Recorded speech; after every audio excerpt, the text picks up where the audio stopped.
former DHS senior advisor and former Secret Service agent Charles Marino. He's also the author of Terrorists on Our Border and in Our Country. Chuck, always good to see you. Logistically, how does this change things for the Secret Service in this election cycle and in future ones?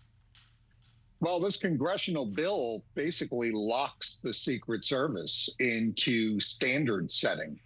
Typically, it was left up to the director of the Secret Service to ensure that staffing and resourcing met the actual threat level. And because we've now had 2 assassination attempts here, Congress is taking the ball away from the Secret Service and saying, here's what you will do. You will provide this level of security compared to the president for the 2 nominees from both parties and the equivalent of the vice president for the vice presidential nominees. So really the Secret Service now is losing the typical authority that they've had to assign the staffing as needed because of these poor decisions.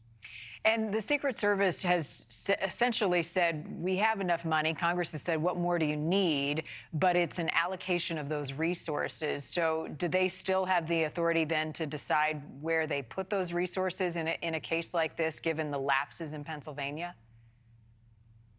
Well, if there's a shortage of resources, as the Secret Service claims, then there's a shortage of resources. They're going to have to demonstrate to Congress and the American people that they're managing the resources of the Secret Service effectively and efficiently. If that's not the case, then they're still going to come up short in terms of these new staffing models that Congress is set to vote on. So how does the situation get solved? Typically, they're going to borrow from other agencies within the Department of Homeland Security. They utilize approximately 1,500 HSI, Homeland Security Investigations agents, to help supplement the protective details during campaigns and large events like the United Nations General Assembly. And they'll have to ask for more assistance also from state and local law enforcement. What happened in Florida? Do you see that as a success for the Secret Service in seeing the gunman and then arresting him? And if it were the president on this OTR, so off the record event, did it look like that was the same level of security to secure the perimeter that the president would receive? Well, absolutely not, because what happened in Florida also included the perimeter not being swept prior to the former president arriving at the golf course. So if that had been presidential level security, then the suspect would not have been able to embed in that hiding spot for 12 hours. He would have been discovered much, much earlier before the president ever departed Mar-a-Lago. And then you would have had the decision, do you cancel the entire OTR, off the record movement, to Trump International based on those findings? So I expect to hear during this press conference today, not only some investigative findings by the agency. They still haven't said whether or not this individual was on record with them. But we also need to hear more about the shooter's background.